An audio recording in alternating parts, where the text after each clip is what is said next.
ਸਤਿਨਾਮ ਕਰਤਾ ਪੁਰਖ ਨਿਰਭਉ ਨਿਰਵੈਰ ਅਕਾਲ ਮੂਰਤ ਅਜੂਨੀ ਸੈਭੰ ਗੁਰ ਪ੍ਰਸਾਦਿ ਦੰਡੋਤ ਬੰਦਨਾਨਕ ਬਾ ਸਰਬ ਕਲਾ ਸਮਰਥ ਡੋਲਣ ਤੇ ਰਾਖੋ ਪ੍ਰਭੂ ਨਾਨਕ ਦੇ ਕਰ ਹੱਥ। ਜੁਗੋ ਜੁਗਟਾ ਹਾਜ਼ਰਾ ਹਜ਼ੂਰ ਜਾਹਰਾ ਜਹੂਰ ਚਵਰ ਤਖਤ ਦੇ ਮਾਲਿਕ ਸ਼ਬਦ ਗੁਰੂ ਧੰਨ ਧੰਨ ਗੁਰੂ ਗ੍ਰੰਥ ਸਾਹਿਬ ਮਹਾਰਾਜ ਜੀ ਪਾਵਨ ਪਵਿੱਤਰ ਹਜ਼ੂਰ ਵਿੱਚ ਜੁੜ ਬੈਠੇ ਗੁਰੂ ਰੂਪ ਸਾਧ ਸੰਗਤ ਜੀ, ਗੁਰ ਫਤਿਹ ਪ੍ਰਵਾਨ ਕਰਨਾ ਜੀ।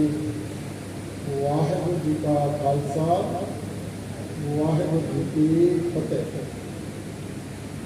ਸਤਿਕਾਰਯੋਗ ਸਾਧ ਸੰਗਤ ਜੀ, ਆਪ ਜੀ ਵੱਡਿਆ ਭਾਗਾਂ ਵਾਲੇ ਹੋ। ਗੁਰੂ ਸਾਹਿਬ ਜੀ ਦੀ ਪਾਵਨ ਹਜ਼ੂਰੀ ਵਿੱਚ ਜੁੜ ਬੈਠ ਕੇ ਹੁਣੇ ਆਪ ਜੀ ਗੁਰਬਾਣੀ ਦਾ ਮਨੋਹਰ ਕੀਰਤਨ ਸਰਵਣ ਕਰ ਰਹੇ ਸੀ। ਪਾਤਸ਼ਾਹ ਦਾ ਫਰਮਾਨ ਹੈ, ਜੋ ਜੋ ਕਥਾ ਸੁਣੈ ਹਰ ਕੀਰਤਨ ਤਾਂ ਕਿ ਗੁਰਮਤਿ ਨਾਸ। ਜੋ ਪ੍ਰਾਣੀ ਮਨ ਕਰਕੇ ਕੀਰਤਨ ਸੁਣਦਾ ਹੈ, ਕੀਰਤਨ ਕਰਦਾ ਹੈ, ਉਸ ਦੀ ਭੈੜੀ ਮੱਤ ਦਾ ਨਾਸ ਹੋ ਜਾਂਦਾ। ਆਓ ਪ੍ਰਬੰਧਕ ਸੱਜਣਾ ਵੱਲੋਂ ਮਿੱਥੇ ਦੇ ਸਮੇਂ ਅਨੁਸਾਰ ਕੁਝ ਸਮਾਂ ਗੁਰਬਾਣੀ ਗੁਰ ਇਤਿਹਾਸ ਦੀਆਂ ਵਿਚਾਰਾਂ ਦੇ ਨਾਲ ਜੁੜਨ ਦਾ ਯਤਨ ਕਰੀਏ। ਆਪ ਸਾਰਿਆਂ ਨੂੰ ਜੋ ਅੱਜ ਦਾ ਇਹ ਵਿਸ਼ੇਸ਼ ਸਮਾਗਮ ਧੰਨ ਧੰਨ ਗੁਰੂ ਗ੍ਰੰਥ ਸਾਹਿਬ ਮਹਾਰਾਜ ਜੀ ਦੇ ਪਹਿਲੇ ਪ੍ਰਕਾਸ਼ ਪੁਰਬ ਨੂੰ ਸਮਰਪਿਤ। ਗੁਰੂ ਗ੍ਰੰਥ ਸਾਹਿਬ ਜੀ ਮਹਾਰਾਜ ਜਿਨ੍ਹਾਂ ਨੂੰ ਆਪਾਂ ਰੋਜ਼ ਮੱਥਾ ਟੇਕਦੇ ਹਾਂ, ਸਵੇਰੇ ਸ਼ਾਮ ਮੱਥਾ ਟੇਕਦੇ ਹਾਂ। ਪਹਿਲਾ ਪ੍ਰਕਾਸ਼ ਸੰਨ 1604 ਦੇ ਵਿੱਚ ਪੰਚਮ ਪਾਤਸ਼ਾਹ ਧੰਨ ਗੁਰੂ ਅਰਜਨ ਸਾਹਿਬ ਮਹਾਰਾਜ, ਜਿਨ੍ਹਾਂ ਨੂੰ ਆਪਾਂ ਬਾਣੀ ਕੇ ਬੋਹਿਤ ਕਹਿ ਕੇ ਯਾਦ ਕਰਦੇ ਹਾਂ, ਜਿਨ੍ਹਾਂ ਨੂੰ ਆਪਾਂ ਸ਼ਹੀਦਾਂ ਦੇ ਸਰਤਾਜ ਕਹਿ ਕੇ ਯਾਦ ਕਰਦੇ ਹਾਂ, ਪੰਚਮ ਪਾਤਸ਼ਾਹ ਧੰਨ ਗੁਰੂ ਅਰਜਨ ਸਾਹਿਬ ਮਹਾਰਾਜ ਨੇ ਆਦਿ ਗ੍ਰੰਥ ਦੀ ਆਦਿ ਪੀੜ ਦੀ ਸੰਪਾਦਨਾ ਕੀਤੀ ਸੰਨ 1604 ਦਾ। ਪਹਿਲਾ ਪ੍ਰਕਾਸ਼ ਦਰਬਾਰ ਸਾਹਿਬ ਕੀਤਾ ਗਿਆ। ਉਹ ਦਿਹਾੜਾ ਆਪਾਂ ਸਾਰਿਆਂ ਨੇ ਇਸ ਮਹੀਨੇ ਦੀ 28 ਤਰੀਕ ਨੂੰ ਮਨਾਉਣਾ ਹੈ। ਉਸੇ ਦਿਹਾੜੇ ਨੂੰ ਸਮਰਪਿਤ ਅੱਜ ਦਾ ਇਹ ਵਿਸ਼ੇਸ਼ ਸਮਾਗਮ ਰੱਖਿਆ ਗਿਆ ਹੈ। ਜਦੋਂ ਆਪਾਂ ਬਾਣੀ ਦੀ ਗੱਲ ਕਰਦੇ ਹਾਂ, ਪੁਰਾਤਨ ਸਮੇਂ ਦੇ ਵਿੱਚ ਧਰਮ ਦੀ ਦੁਨੀਆ ਦੇ ਵਿੱਚ ਬਹੁਤ ਸਾਰੇ ਰਹਿਬਰ ਐਸੇ ਇਸ ਧਰਤੀ ਤੇ ਆਏ ਜਿਨ੍ਹਾਂ ਨੇ ਆਮ ਲੋਕਾਈ ਨੂੰ ਪਰਮਾਤਮਾ ਨਾਲ ਜੁੜਨ ਦਾ ਸੰਦੇਸ਼ ਦਿੱਤਾ। ਪਰ ਆਹਿਸਤਾ ਕੁਝ ਐਸਾ ਵਾਪਰਦਾ ਗਿਆ ਕਿ ਜਿਵੇਂ ਜਿਵੇਂ ਉਹ ਸਰੀਰ ਜਿਹੜੇ ਇੱਥੇ ਆਏ, ਉਹਨਾਂ ਦੇ ਜਾਣ ਤੋਂ ਬਾਅਦ ਆਮ ਲੋਕਾਈ ਉਹਨਾਂ ਦੀਆਂ ਮੂਰਤੀਆਂ ਨਾਲ ਜੁੜ ਗਏ। ਉਹਨਾਂ ਦੀ ਮੂਰਤੀ ਦੀ ਪੂਜਾ ਹੋਣ ਲੱਗ ਪਈ। ਪਰ ਜਦੋਂ ਆਪਾਂ ਗੱਲ ਕਰਦੇ ਹਾਂ ਧੰਨ ਗੁਰੂ ਨਾਨਕ ਸਾਹਿਬ ਮਹਾਰਾਜ ਦੀ, 3 ਸਾਲ ਪਹਿਲਾਂ ਆਪਾਂ ਪਾਤਸ਼ਾਹ ਦਾ 550 ਸਾਲਾ ਪ੍ਰਕਾਸ਼ ਪੁਰਬ ਮਨਾਇਆ ਹੈ। ਧੰਨ ਗੁਰੂ ਨਾਨਕ ਸਾਹਿਬ ਮਹਾਰਾਜ ਨੇ ਲੋਕਾਈ ਨੂੰ ਉਸ ਪਰਮਾਤਮਾ ਨਾਲ ਜੁੜਨ ਦਾ ਉਪਦੇਸ਼ ਦਿੱਤਾ ਤੇ ਪਰਮਾਤਮਾ ਨਾਲ ਜੁੜਨ ਦੇ ਲਈ ਗੁਰੂ ਸਾਹਿਬ ਨੇ ਧੰਨ ਗੁਰੂ ਨਾਨਕ ਸਾਹਿਬ ਮਹਾਰਾਜ ਨੇ ਜਿਹੜਾ ਰਸਤਾ ਦਿੱਤਾ, ਉਹ ਰਸਤਾ ਦਿੱਤਾ ਗੁਰਬਾਣੀ ਦਾ। ਪਾਤਸ਼ਾਹ ਨੇ ਬਾਣੀ ਦੀ ਰਚਨਾ ਕੀਤੀ, ਜਿੱਥੇ ਆਪ ਰਚਨਾ ਕੀਤੀ ਪਾਤਸ਼ਾਹ ਨੇ ਬਾਣੀ ਦੀ, ਉੱਥੇ ਦੂਰ ਦੂਰ ਤੱਕ ਜਾ ਕੇ ਜਦੋਂ ਉਦਾਸੀਆਂ ਦੇ ਰਾਹੀਂ ਆਮ ਲੋਕਾਈ ਨੂੰ ਉਹਨਾਂ ਦੇ ਜੀਵਨ ਦੇ ਮਨੋਰਥ ਬਾਰੇ ਸਮਝਾਇਆ, ਪਰਮਾਤਮਾ ਨਾਲ ਮਿਲਣ ਬਾਰੇ ਸਮਝੀ ਦਿੱਤੀ।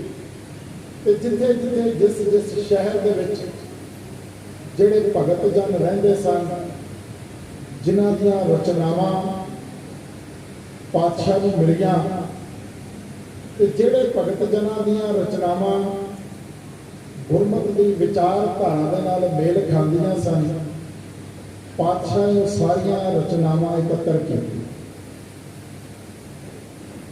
ਜਦੋਂ ਆਪਾਂ ਪੁਰਾਤਨ ਸਮੇਂ ਦੀ ਗੱਲ ਕਰਦੇ ਹਾਂ, ਧਰਮ ਦੀ ਗੱਲ ਕਰਦੇ ਹਾਂ, ਤਾਂ ਪੁਰਾਤਨ ਸਮਿਆਂ ਦੇ ਵਿੱਚ ਧਰਮ ਵੱਲੋਂ ਸਮਾਜ ਨੂੰ ਵੱਖ-ਵੱਖ ਜਾਤੀਆਂ ਵਿੱਚ ਵੰਡਣ ਦਾ ਇੱਕ ਐਸਾ ਸੰਦੇਸ਼ ਦਿੱਤਾ ਗਿਆ। 4 ਮੁੱਖ ਜਾਤੀਆਂ, ਸਭ ਤੋਂ ਉੱਪਰ ਖੱਤਰੀ, ਸਭ ਤੋਂ ਉੱਪਰ ਬ੍ਰਾਹਮਣ, ਖੱਤਰੀ, ਵੈਸ਼ ਤੇ ਸ਼ੂਦਰ। ਇਹਨਾਂ ਜਾਤੀਆਂ ਦੇ ਕਰਮ ਵੀ ਵੱਖਰੇ ਵੱਖਰੇ ਵੰਡ ਦਿੱਤੇ ਗਏ। ਧਰਮ ਦਾ ਕੰਮ ਕੇਵਲ ਬ੍ਰਾਹਮਣ ਕਰ ਸਕਦਾ ਹੈ, ਖੱਤਰੀ ਨੇ ਰਾਜ ਕਰਨਾ ਹੈ, ਵੈਸ਼ ਨੇ ਕਾਰੋਬਾਰ ਕਰਨਾ ਹੈ, ਤੇ ਸ਼ੂਦਰ ਨੇ ਇਹਨਾਂ ਤਿੰਨਾਂ ਆਪਣੇ ਤੋਂ ਉੱਪਰ ਵਾਲੀਆਂ ਜਾਤਾਂ ਦੀ ਸੇਵਾ ਕਰਨੀ।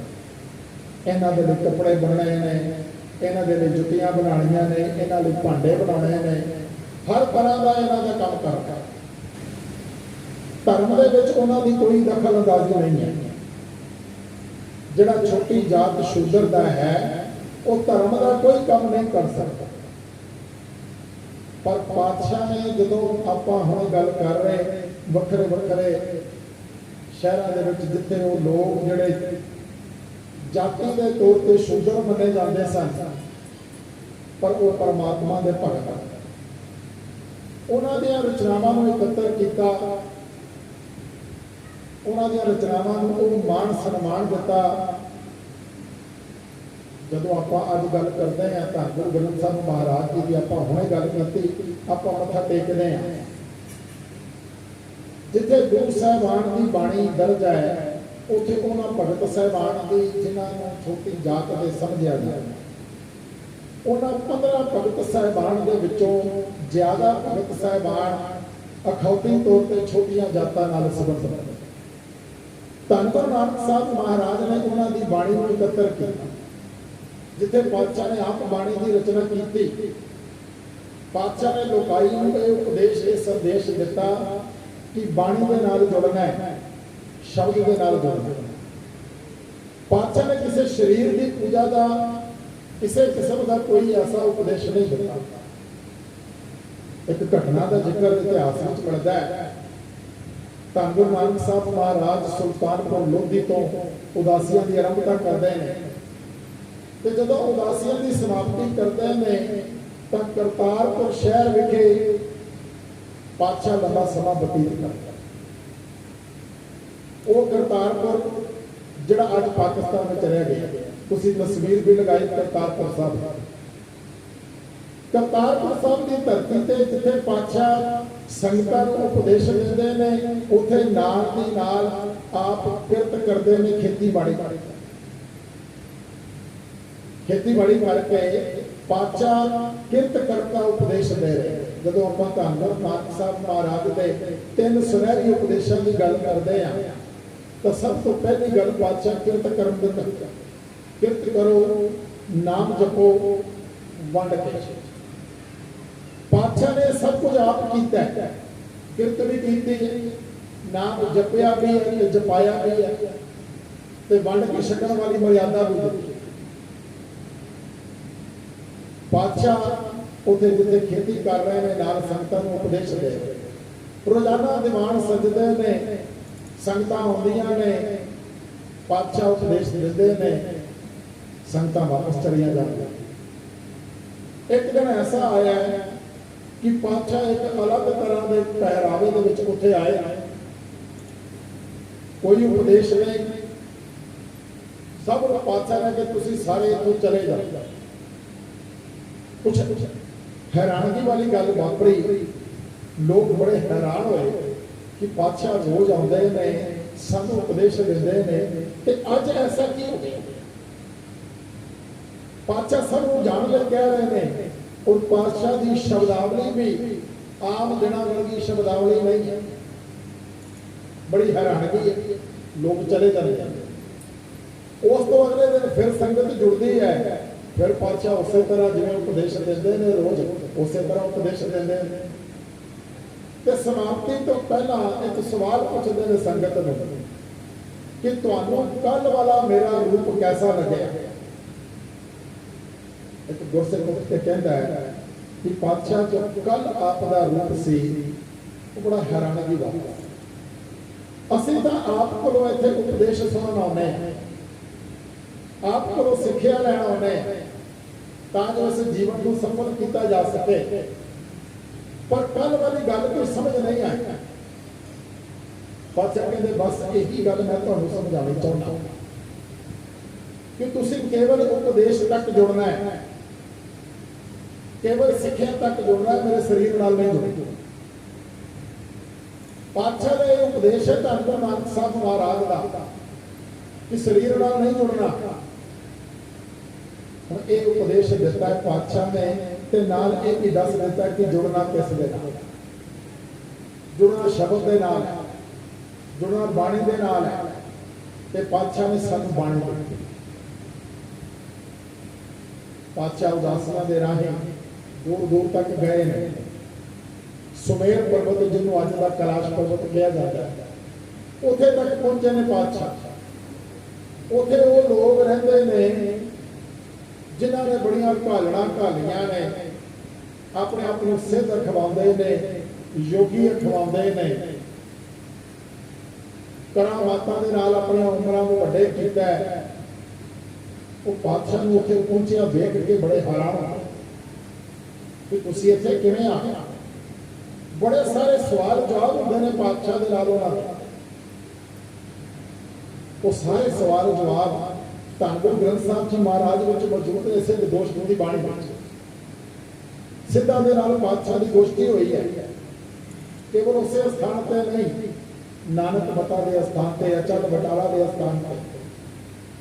ਹੁਣ ਪਾਤਸ਼ਾਹ ਨੂੰ ਇੱਕ ਸਵਾਲ ਪੁੱਛਦੇ ਨੇ ਕਿ ਤੁਹਾਡਾ ਗੁਰੂ ਕੌਣ ਹੈ? ਕਵਨ ਗੁਰੂ ਕਿਸ ਕਾ ਤੂੰ ਚਿੰਤਾ? ਪਾਤਸ਼ਾਹ ਉੱਥੇ ਵੀ ਇਹ ਜਵਾਬ ਦਿੰਦੇ ਨੇ ਕਿ ਮੇਰਾ ਗੁਰੂ ਸ਼ਬਦ ਹੈ। ਸ਼ਬਦ ਗੁਰੂ ਸੁਰਤ ਗੁਰੂ। ਪਾਤਸ਼ਾਹ ਸ਼ਬਦ ਨੂੰ ਆਪਣਾ ਗੁਰੂ ਐਲਾਨ ਕਰਦੇ। ਧੰਨ ਗੁਰੂ ਨਾਨਕ ਸਾਹਿਬ ਮਹਾਰਾਜ, ਧੰਨ ਗੁਰੂ ਨਾਨਕ ਸਾਹਿਬ ਮਹਾਰਾਜ ਸ਼ਬਦ ਨੂੰ ਗੁਰੂ ਕਹਿੰਦੇ। ਆਪਾਂ ਬਾਣੀ ਵਿੱਚ ਪੜ੍ਹਦੇ, ਸਿੱਧ ਗੋਸ਼ਟੀ ਦੀ ਬਾਣੀ ਵਿੱਚ ਆਪਾਂ ਪੜ੍ਹਦੇ, ਜਿੱਥੇ ਪਾਤਸ਼ਾਹ ਸ਼ਬਦ ਨੂੰ ਗੁਰੂ ਕਹਿੰਦੇ ਨੇ, ਉੱਥੇ ਨਾਲ ਇੱਕ ਗੱਲ ਸਾਨੂੰ ਹੋਰ ਸਮਝ ਨਹੀਂ ਹੈ। ਜਿੱਥੇ ਪਾਤਸ਼ਾਹ ਨੇ ਇਹ ਗੱਲ ਕਹੀ ਕਿ ਗੁਰੂ ਸਰੀਰ ਨਹੀਂ ਹੈ, ਸ਼ਬਦ ਹੈ, ਉੱਥੇ ਨਾਲ ਪਾਤਸ਼ਾਹ ਨੇ ਇਹ ਵੀ ਗੱਲ ਕਹੀ ਕਿ ਜਿਹੜਾ ਸਿੱਖ ਹੈ ਉਹ ਵੀ ਸਰੀਰ ਨਹੀਂ ਹੈ, ਉਹ ਵੀ ਸੁਰਤ ਹੈ। ਜਿਹਦੀ ਸੁਰਤ ਸ਼ਬਦ ਦੇ ਨਾਲ ਜੁੜੀ ਹੋਏਗੀ, ਜਿਹਦੀ ਸੁਰਤ ਸ਼ਬਦ ਦੇ ਨਾਲ ਮਿਲਾਪ ਕਰੇਗੀ, ਉਹ ਸਿੱਖ ਹੈ, ਉਹ ਗੁਰੂ ਦੇ ਨਾਲ ਜੁੜਿਆ ਹੋਇਆ। ਧੰਨ ਗੁਰੂ ਨਾਨਕ ਸਾਹਿਬ ਮਹਾਰਾਜ ਨੇ ਸਾਨੂੰ ਸ਼ਬਦ ਦਿੱਤਾ ਹੈ, ਗੁਰਬਾਣੀ ਦਿੱਤੀ ਹੈ। ਹੁਣ ਪੈਂਤੀ ਸ਼ਬਦ ਪੜ੍ਹ ਰਹੇ ਸੀ, ਵਾਹ ਵਾਹ ਬਾਣੀ ਨਿਰੰਕਾਰ। ਇਸ ਬਾਣੀ ਨੂੰ ਪਾਤਸ਼ਾਹ ਨੇ ਨਿਰੰਕਾਰ ਪਰਮਾਤਮਾ ਕਹਿ ਕੇ ਸੰਬੋਧਨ ਕੀਤਾ। ਧੰਨ ਗੁਰੂ ਨਾਨਕ ਸਾਹਿਬ ਮਹਾਰਾਜ ਜੀ ਨੇ ਬਾਣੀ ਦੀ ਰਚਨਾ ਆਰੰਭ ਕੀਤੀ। ਭਗਤ ਸਾਹਿਬਾਨ ਦੀ ਬਾਣੀ ਇਕੱਠੀ ਕੀਤੀ ਹੈ, ਇਕੱਤਰ ਕੀਤੀ ਹੈ। 15 ਭਗਤ ਸਾਹਿਬਾਨ ਦੀ ਬਾਣੀ ਹੈ। ਉਹਨਾਂ ਭਗਤ ਸਾਹਿਬਾਨ ਵਿੱਚੋਂ ਆਪਾਂ ਹੁਣੇ ਜ਼ਿਕਰ ਕਰ ਰਹੇ ਹਾਂ। ਵੱਖ-ਵੱਖ ਜਾਤਾਂ ਦੇ ਭਗਤ ਨੇ, ਵੱਖ-ਵੱਖ ਇਲਾਕਿਆਂ ਦੇ ਨੇ। ਬਾਬਾ ਫਰੀਦ ਜੀ ਵਰਗੇ ਜਿਹੜੇ ਗੁਰੂ ਨਾਨਕ ਸਾਹਿਬ ਮਹਾਰਾਜ ਤੋਂ 300 ਸਾਲ ਪਹਿਲਾਂ ਹੋਏ ਨੇ, ਤੇ ਗੁਰੂ ਨਾਨਕ ਸਾਹਿਬ ਦੇ ਮੌਜੂਦਾ ਸਮਕਾਲੀ ਭਗਤ ਕਬੀਰ ਜੀ, ਭਗਤ ਨਾਮਦੇਵ ਜੀ ਵਰਗੇ ਭਗਤਾਂ ਦੀ ਬਾਣੀ, ਉਹ ਬਾਣੀ, ਉਹ ਰਚਨਾਵਾਂ ਜਿਹੜੀਆਂ ਪਾਤਸ਼ਾਹ ਦੇ ਵਿਚਾਰਧਾਰਾ ਦੇ ਨਾਲ ਮੇਲ ਖਾਂਦੀਆਂ। ਪਾਤਸ਼ਾਹ ਨੇ ਉਹਨਾਂ ਸਾਰੀਆਂ ਰਚਨਾਵਾਂ ਨੂੰ ਇਕੱਤਰ ਕੀਤਾ, ਇਕੱਠਾ ਕੀਤਾ ਤੇ ਜਦੋਂ ਪਾਤਸ਼ਾਹ ਧੰਨ ਗੁਰੂ ਨਾਨਕ ਸਾਹਿਬ ਮਹਾਰਾਜ सन 1539 ਦੇ ਵਿੱਚ ਜੋਤੀ ਜੋਤ ਸਮਾਉਣ ਤੋਂ ਪਹਿਲਾਂ ਇਹ ਸਾਰੀਆਂ ਰਚਨਾਵਾਂ ਪਾਤਸ਼ਾਹ ਨੇ ਧੰਨ ਗੁਰੂ ਅੰਗਦ ਸਾਹਿਬ ਮਹਾਰਾਜ ਨੂੰ ਸੌਂਪੀਆਂ। ਗੁਰੂ ਅੰਗਦ ਸਾਹਿਬ ਮਹਾਰਾਜ ਨੇ ਆਪ ਵੀ ਬਾਣੀ ਦੀ ਰਚਨਾ ਕੀਤੀ। ਬਹੁਤ ਥੋੜੀ ਬਾਣੀ ਹੈ ਪਾਤਸ਼ਾਹ ਦੀ, ਕੇਵਲ ਸ਼ਲੋਕਾਂ ਦੇ ਵਿੱਚ, ਰਾਗ ਦੇ ਵਿੱਚ ਬਾਣੀ ਨਹੀਂ ਹੈ। ਗੁਰੂ ਨਾਨਕ ਸਾਹਿਬ ਮਹਾਰਾਜ ਜੀ ਦੀ ਬਾਣੀ 19 ਰਾਗਾਂ ਵਿੱਚ ਦਰਜ ਹੈ। गुरु अंगद साहब महाराज जी की बाणी केवल सलोक नहीं। गुरु अंगद साहब महाराज जी ने अपनी बाणी समेत सारी बाणी गुरता गति के समय धन गुरु अमरदास महाराज जी के हवाले सारी बाणी गुरु अमरदास महाराज जी के कोल पहुंचती है। गुरु अमरदास महाराज जिन्हां बारे आप इतिहास में पढ़ते हैं, 62 साल की उम्र के विच बाबा अमरदास जी अपने तो 25 साल छोटे गुरु अंगद देव महाराज जी के पास सिक्खी की दात प्राप्त करना है। 62 साल की उम्र है उस वक्त। 62 साल की उम्र सिक्खी की दात प्राप्त करके जी अज के समय रिटायरमेंट की उम्र है, घर बैठ के आराम करने की उम्र मनी जाती है, उस उम्र के विच बाबा अमरदास जी अपने गुरु अंगद देव महाराज जी के लिए सेवा करते हैं। रोजाना जल की गागर भर के लिया के इशनान करवाते। 11 साल लगातार इस सेवा की संभाल। इतिहासकार ने इस सेवा का जिक्र किया, पर यह केवल बाहरी गल है। बाहरी तौर पर सेवा कर रहे हैं, पर अंदरूनी तौर पर वो अपने आप को गुरु के नाल जोड़ रहे हैं, बाणी के राही शब्द है। गुरु अमरदास महाराज तो गुरता गति से विराजमान होंगे ने, तो गुरु साहब आप भी बाणी की रचना करते। गुरु अमरदास महाराज जी की 17 रागां दे विच बाणी सानूं मिलदी है। गुरु अमरदास महाराज जदों इस गुरबाणी बारे लिखते हैं तो पातशाह कहते हैं, गुरबाणी इस जग में चानण कर्म वसा मारा। गुरबाणी इस सारे जगत लई चानण मारा है। किते असीं इस भुलेखे च ना होइए कि केवल गुरसिखां दे लई है, नहीं, ये बाणी सारे जगत लई है। इसे करके गुरु ग्रंथ साहब महाराज जी नूं जगत गुरु कहा जाता है, विश्व का ग्रंथ कहा जाता है।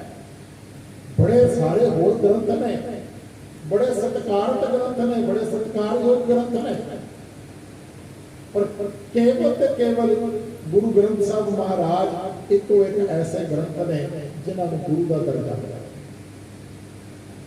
बड़े सारे ग्रंथ, हर धर्म का अपना अपना ग्रंथ है, हर ग्रंथ के विच सानूं सीखण लई मिलदा है, पर केवल गुरु ग्रंथ साहब महाराज एक और ऐसे ग्रंथ ने, गुरु ग्रंथ साहब महाराज जी की बड़ा गणता है। आप गुरु ग्रंथ साहब जी महाराज के प्रकाश पुरब को मना रहे हैं। गुरु ग्रंथ साहब महाराज एक ऐसा ग्रंथ है जिहड़ा गुरु साहब ने आप अपनी हयाती दे विच संपूर्ण किया।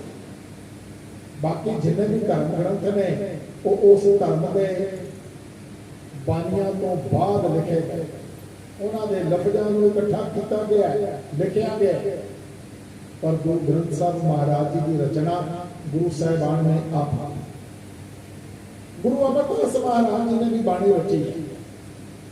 और फिर वो सारी बाणी गुरु रामदास महाराज को पहुंच गई। गुरु रामदास महाराज बाणी की रचना आप हुई। आप हुणे जिक्र कर रहे हैं कि गुरु नानक साहब महाराज ने 19 रागां में, गुरु अमरदास महाराज जी ने 17 रागां में, गुरु रामदास महाराज जी ने 30 रागां दे विच बाणी की रचना की। जिहड़े 19 राग गुरु नानक साहब ने इस्तेमाल किए ने, उस तो बाद 11 होर राग 30 रागां दे विच गुरु रामदास महाराज जी ने बाणी की रचना की। तो जब गुरु रामदास महाराज बाणी की गल करते हैं तो गुरु रामदास महाराज कहते हैं, बाणी गुरु, गुरु है बाणी, विच बाणी अमृत सार, गुर बाणी का है सेवक जन मानै प्रतख बोल। इस बाणी में गुरु का दर्जा आप हुणे गल कर रहे हैं। धन गुरु नानक साहब महाराज जी ने शब्द गुरु कह के दे दिया। गुरु रामदास महाराज जी भी उसके ऊपर मोहर लगा रहे हैं। गुरु रामदास महाराज जी भी ये कह रहे हैं कि बाणी गुरु है। बाणी को गुरु का दर्जा दिता गया। पंचम पातशाह के पास सारी बाणी पहुंचती है। पंचम पातशाह को आप सारे ने इतिहास में सुनिया पढ़िया। बचपन में ही नाना गुरु अमरदास महाराज तो ये वर पड़िया कि उन्होंने बाणी के बोले दिते गुरु अमरदास महाराज ते सचमुच उस वर को आप देखते हैं गुरु पंचम पातशाह महाराज ने ये पूरा किया। पंचम पातशाह महाराज ने सारे 30 रागां में बाणी की रचना की। जोड़े 30 रागां में गुरु रामदास महाराज ने सब तो ज्यादा बाणी गुरु अमरदास गुरु अर्जन देव महाराज जी की है। तो गुरु अर्जन साहब महाराज ने सारी बाणी जो उन्होंने पास भगत साहिबान की भी है, उन्होंने पास गुरु साहिबान की बाणी भी है, उन्होंने आप भी बाणी की रचना की है। जो आप इतिहास में पढ़ते हैं भट्ट साहिबान जिन्हों की 11 भट्ट साहिबान की बाणी भी गुरु ग्रंथ साहिब में दर्ज है। वो भट्ट साहिबान जोड़े बड़े लंबे समय तो किसी ऐसे महापुरुष की खोज में निकले ने घरों, वो कवि ने, वो रचनावां करते हैं, उच्च जाति नाल संबंधित ने। जो आप जाति की गल करते हैं वो परमात्मा के गुणा गाते हैं, पर उन्होंने मन में शांति नहीं। वो किसी ऐसे महापुरुष की भाल में घरों निकले ने कि जिस महापुरुष को मिल के मन के कुछ शांति आ जाए, जीवन सफल हो जाए। कि उन्होंने किसी ने दस पाई कि जाओ अमृतसर साहब की धरती पे, अमृतसर साहब की धरती पे तुहानू गुरु रामदास महाराज मिलणगे। गुरु रामदास महाराज जी को मिल के तुहाडी ये खोज सफल हो जाए, तुहाडी ये खोज पूरी हो जाएगी। गुरु रामदास महाराज जी को मिलोगे तो मन में शांति आ जाए, सुकून आ जाए। पहुंच गए ने उन्होंने समय के सफर पैदल होते। जो अमृतसर साहब पहुंचते हैं तो पता लगता है कि गुरु रामदास महाराज का गोइंदवाल साहब गए, उतों फिर कुछ दिन आराम करके फिर पैदल चाले पाते हैं। गोइंदवाल साहब की धरती पर पहुंचते हैं। गोइंदवाल साहब पहुंच के उत्थे जाके पता लगता है कि कुछ दिन पहला ही गुरु रामदास महाराज ज्योति जोत समा। हुण उन्होंने स्थान पे उन्होंने सब तो छोटे पुत्र गुरु अर्जन साहब महाराज गुरता गद्दी ते विराजमान ने। हुण वो जिहड़े भट्ट साहिबान ने वो वड्डियां उमरां वाले ने। जदों 18 साल दे उम्र दे गुरु अर्जन साहब महाराज जी नूं गुरता गद्दी ते विराजमान देखते हैं तो मन में शंका जिहा पैदा हो जाता है कि ये 18 साल का नौजवान ਇਹਦੇ ਕੋਲੋਂ ਸਾਨੂੰ ਕੀ ਸੇਧ ਮਿਲੇ। ਸਾਡੀਆਂ ਉਮਰਾਂ ਵੱਡੀਆਂ, ਅੱਜ ਆਪਾਂ ਸਾਰੇ ਦੁਨੀਆਦਾਰ ਬੈਠੇ ਆ, ਆਪਾਂ ਵੱਡੀਆਂ ਉਮਰਾਂ ਵਾਲੇ ਆਪਣੇ ਬੱਚਿਆਂ ਨੂੰ ਕੀ ਸਮਝਦੇ।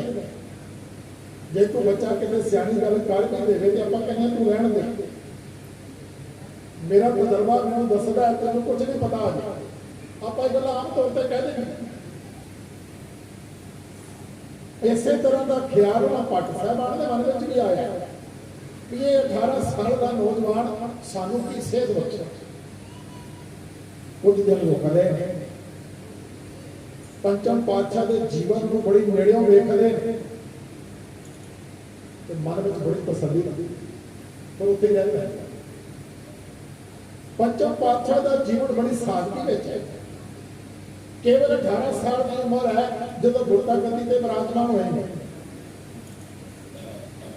भट्ट साहिबान फिर उत्थे रहंदे ने, उत्थे रह के बाकी गुरु साहिबान बारे भी जानकारी प्राप्त करते हैं। भट्ट साहिबान फिर अपने वालों गुरु साहब की उस्तत दे विच बाणी उचारदा। उस बाणी नूं भी पंचम पातशाह ने दर्ज किया है, जिन्होंने आपां भट्टां दे सवैये कह के पढ़ते हैं।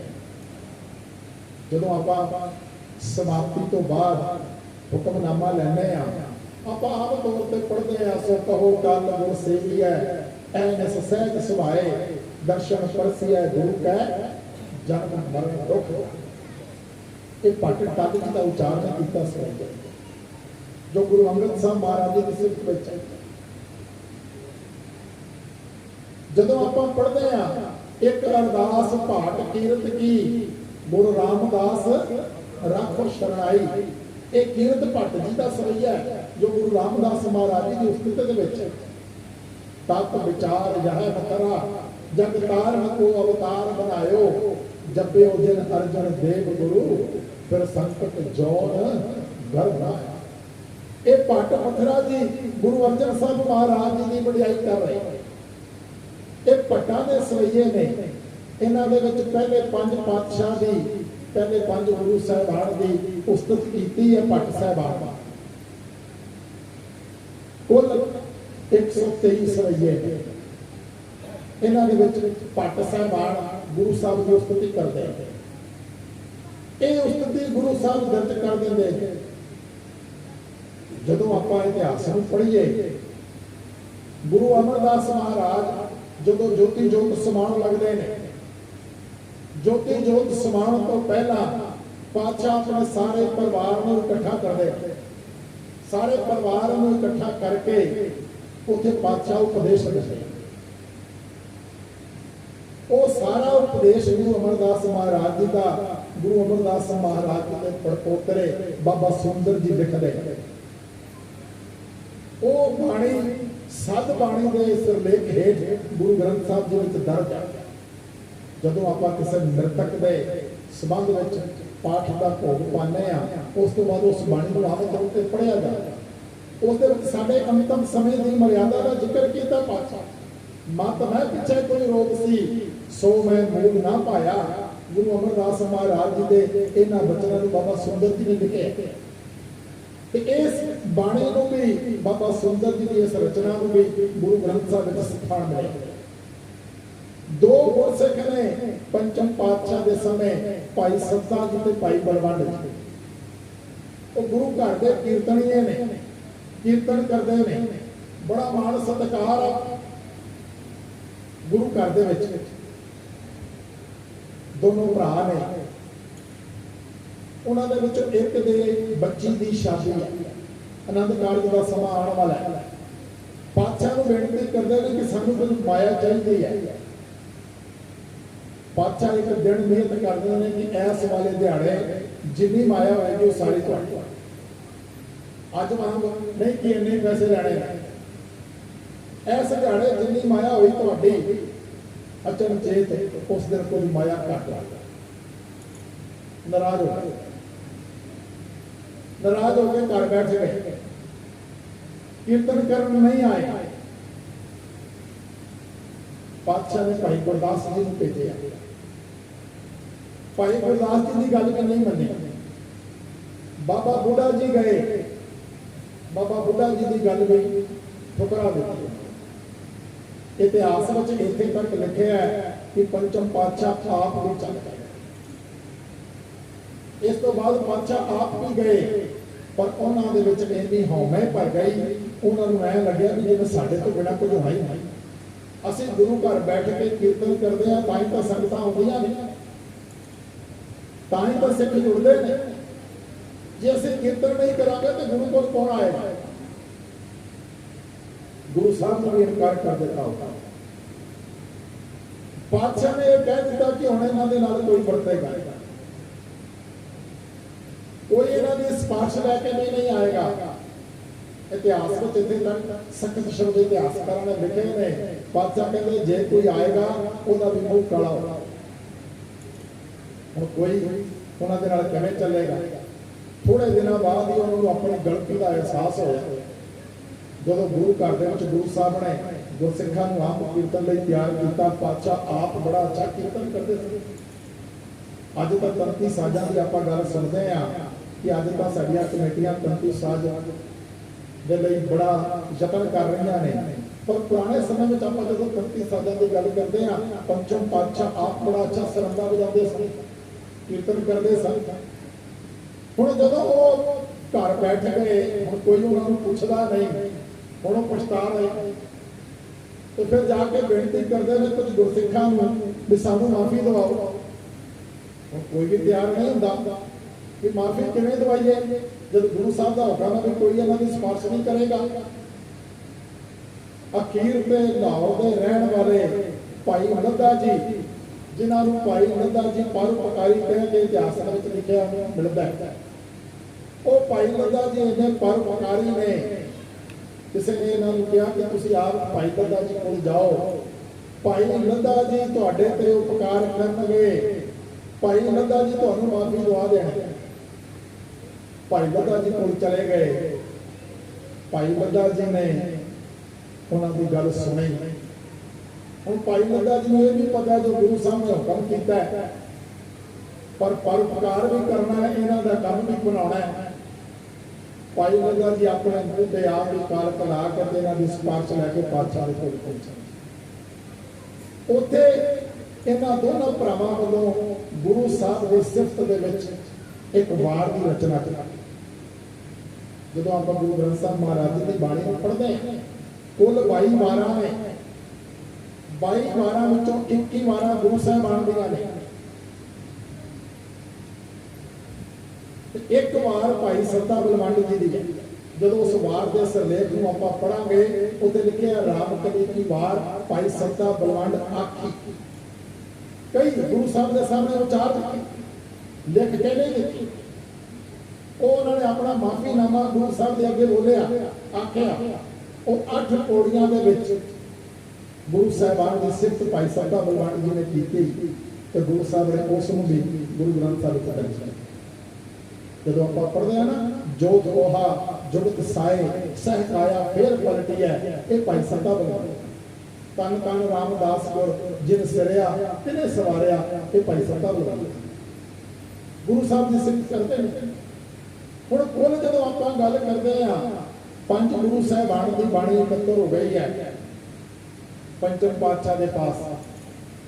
15 भगत साहिबान की बाणी है, जिहड़ी बाणी पंचम पहले पातशाह ने आप इकट्ठर की है। 11 भट्ट साहिबान की बाणी है, 3 गुरसिखां की बाणी, कुल 34 महापुरुषों की बाणी पंचम पातशाह के पास इकट्ठर हो गई। पंचम पातशाह सन 1602 के सरकार की आरंभता करते हैं, आदि बीड़ के लिखण की आरंभता करते हैं। भाई गुरदास जी को लिखारी बनाया जाता है, जिथे इस वक्त गुरुद्वारा रामसर साहब का जो सरोवर है, बाबा दीप सिंह जी शहीद के उन्होंने स्थान के नेड़े, उस स्थान पर यह सड़क कार्य नेपरे चढ़े 1.5 साल का समा लगता है। फिर ये जी आद भीड़ तैयार हुई है, इस आद भीड़ का पहला प्रकाश दरबार साहब किया, जिसको आप अज सारे मना रहे हैं। बाबा बुढ़ा जी को गुरु साहब इसलिए नियत करते हैं, बाबा बुढ़ा जी को उन्होंने सीस से आद भीड़ को रख के उतो एक नगर कीर्तन के रूप में लैके जाया जाता है। पिछे आप पंचम पातशाह चवर कर रहा है। हुणे आप एक गल समझण का पहले भी आप यतन किया, फिर समझना है इसनूं कि अजे तक आप जी गल कहने ये आद भीड़ है, आद ग्रंथ है, अजे गुरु का दर्जा।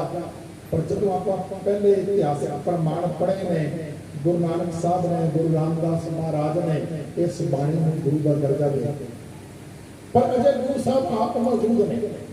पर फिर भी बाणी का वो सत्कार कर रहे हैं, सचमुच एक गुरु है।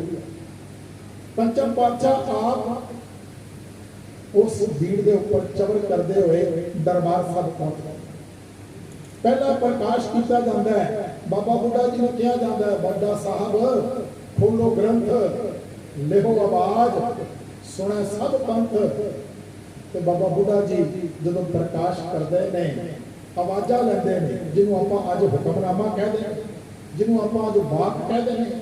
तुसीं गुरु साहब के दर्शन करने तो पहला बाहर हुक्मनामा अज का पढ़ के आते, हरेक गुरुद्वारा साहब च लिखे होता है। ये सानू पढ़ना जरूरी है, ये साडा होमवर्क है। ये गुरु का अज का हुक्म साडे वास्ते की है, ਅਸੀਂ ਗੁਰਦੁਆਰਾ ਸਾਹਿਬ ਆਉਂਦੇ ਹਾਂ, ਮੱਥਾ ਟੇਕਦੇ ਹਾਂ, ਜੇ ਅਸੀਂ ਆਪ ਤਾਬਿਆਂ ਤੇ ਬੈਠ ਕੇ ਹੁਕਮਨਾਮਾ ਲੈ ਲਈਏ ਤਾਂ ਬੜੀ ਚੰਗੀ ਗੱਲ ਹੈ।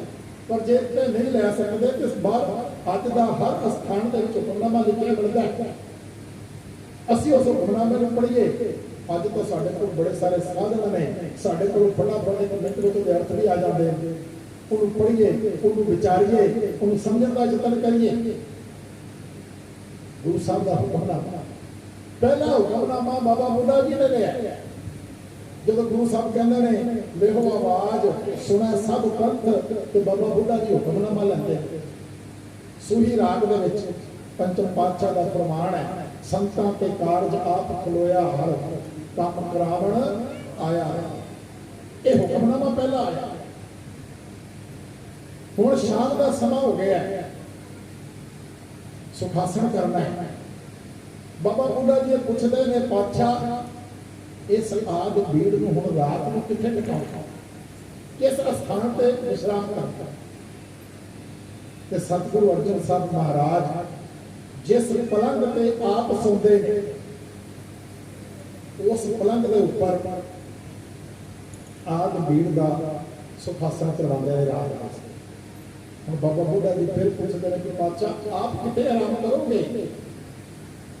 ਤੇ ਪਾਤਸ਼ਾਹ ਉੱਥੇ ਥੱਲੇ ਇੱਕ ਚਿੱਟੀ ਚੱਦਰ ਵਿਛਾ ਕੇ ਆਪ ਉੱਥੇ ਥੱਲੇ ਆਰਾਮ ਕਰ। ਅੱਜ ਵੀ ਤੁਸੀਂ ਦੇਖੋ, ਜਦੋਂ ਤੁਸੀਂ ਦਰਬਾਰ ਸਾਹਿਬ ਜਾਂਦੇ ਰਾਤ ਨੂੰ ਸੁਖਾਸਨ ਸਾਹਿਬ ਤੋਂ ਬਾਅਦ ਜਦੋਂ ਗੁਰੂ ਮਹਾਰਾਜ ਜੀ ਦੀ ਭੀੜ ਨੂੰ ਉੱਥੇ ਕੋਠਾ ਸਾਹਿਬ 'ਚ ਲੈ ਕੇ ਜਾਇਆ ਜਾਂਦਾ ਹੈ, ਤੇ ਉਹ ਚਾਦਰ ਅੱਜ ਵੀ ਰੋਜ਼ ਵਿਛਾਈ ਜਾਂਦੀ ਹੈ, ਜਿਹੜੀ ਇਸ ਗੱਲ ਨੂੰ ਯਾਦ ਕਰਾਉਂਦੀ ਹੈ ਕਿ ਗੁਰੂ ਸਾਹਿਬ ਆਪ ਨੀਵੇਂ ਆਰਾਮ ਕਰਕੇ ਬਾਣੀ ਨੂੰ ਉੱਪਰ ਰੱਖ ਕੇ ਪਾਣੀ ਦਾ ਪੀਣਾ ਸਤਿਕਾਰ ਕਰ। ਇਸ ਤੋਂ ਵੱਡੀ ਸਤਿਕਾਰ ਦੀ ਉਦਾਹਰਨ ਸਾਨੂੰ ਹੋਰ ਨਹੀਂ ਕੋਈ ਮਿਲ ਸਕਦੀ।